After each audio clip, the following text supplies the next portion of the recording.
Det som känner Björn Nilsson undrar ibland om man har en dubbelgångare.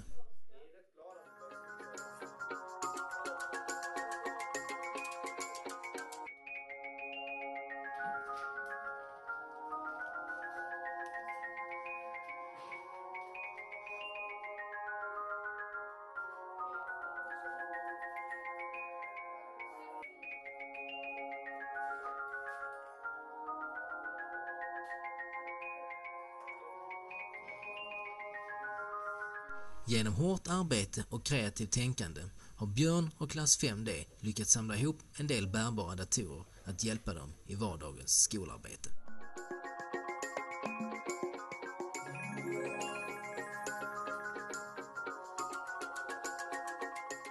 Det kan handla om allt från att svara på enkäter via Google Docs till att skriva bokrecensioner på klassens bokblogg, Boktokar.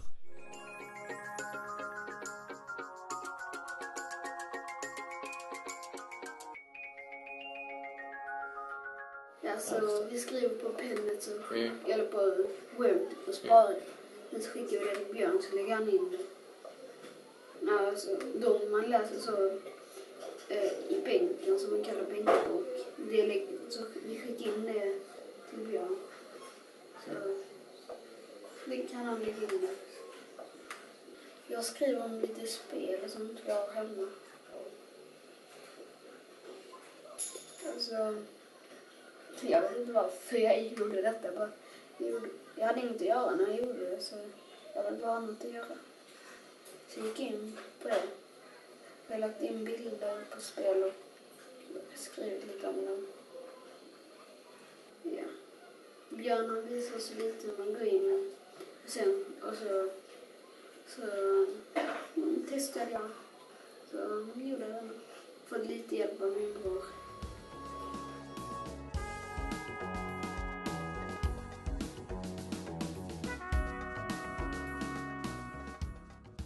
Hur började det här egentligen? Och då var det faktiskt så att det började när vi var på en... Alltså visst tror jag att det var så att det började för oss. När vi var på en sån här informationsträff och så såg vi... Det var du som presenterade de här...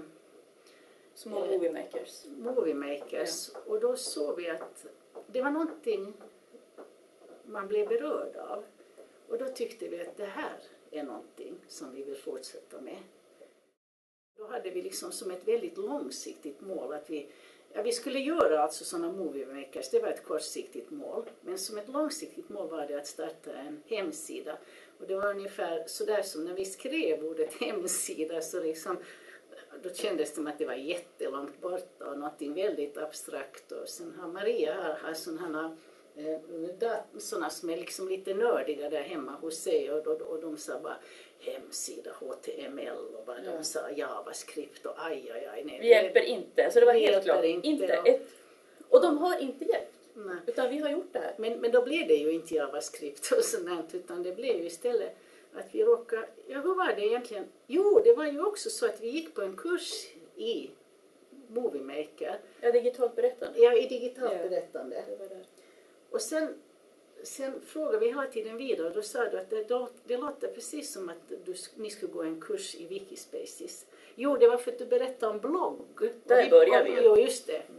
Och så började vi att blogga och till slut, men där var det på något sätt att det var förprogrammerat så att bilderna började dansa när vi ville göra. Och det var då du sa att ja. Och så är det också svårare med bloggen därför att du har inte sidan utan du har bläddret. Ja. Tycker ju jag. Att det är svårare. Det krävs än mer tålamod att söka vad som gjordes för 2 veckor sedan. För att det ligger ju 2 veckor ner i en blogg. Men här är det trycka.